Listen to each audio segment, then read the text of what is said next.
Hello, apex के YouTube channel में आप सभी का हार्दिक स्वागत है। पिछले वीडियो में हमने बात की थी जूनियर अकाउंट के सिलेबस के बारे में।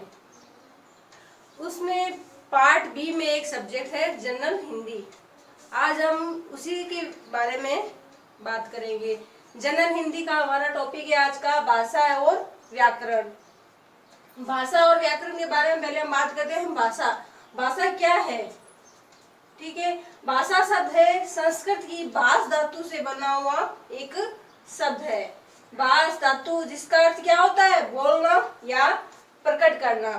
हम अपने विचारों को बोलकर, लिखकर किसी के सामने प्रकट करते हैं, दूसरों को विचारों को सुनते हैं, ये सभी क्या कहलाती है? भाषा कहलाती है।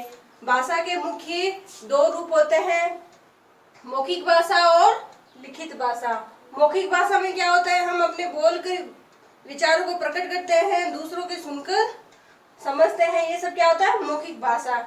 और लिखित भाषा में लिखकर, जैसे पत्र लिखना, बोर्ड पर लिखना आदि सभी क्या है? लिखित भाषा का भाग है। अब हम बात करते हैं कि भाषा को लिखने के लिए क्या होता है, उसको क्या कहते हैं? लिपि। लिपि क्या है? भाषा को लिखने के लिए कुछ क्या होते हैं? विशेष चिन्ह बनाए हुए होते हैं, उन चिन्ह को क्या कहते हैं? लिपि। जैसे हिंदी में क्या होता है? अ आ ई क ख ग आदि, ये सब क्या है? चिन्ह। इनको क्या कहते हैं? लिपि। हिंदी और संस्कृत में जो लिपि होती है लिखने की, उसको क्या कहते हैं? देवनागरी लिपि कहा जाता है। संस्कृत भाषा को हिंदी भाषा की जननी कहा जाता है। संस्कृत भाषा है उसे सभी भाषाओं की जननी कहा, जैसे प्राकृत है, पाली है आदि सभी भाषाओं की जननी कौन है? संस्कृत भाषा है। और ये हिंदी शब्द है वह फारसी या ईरानी, ये तीनों एक ही भाषा के नाम है, इनसे लिया गया है। लेकिन जो हिंदी भाषा की जननी है वो तो कौन है? संस्कृत।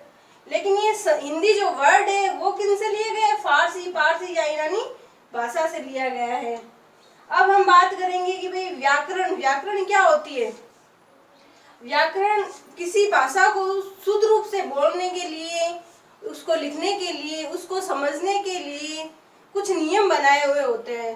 उन नियम को हम क्या कहते हैं? व्याकरण। ताकि हम किसी भाषा को शुद्ध लिख सके, बोल सके, अपने विचारों में प्रकट कर सके, इसलिए कुछ नियम बनाए हुए होते हैं।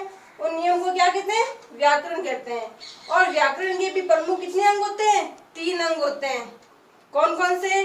पहला है वर्ण विचार, दूसरा है शब्द विचार, तीसरा है वाक्य विचार।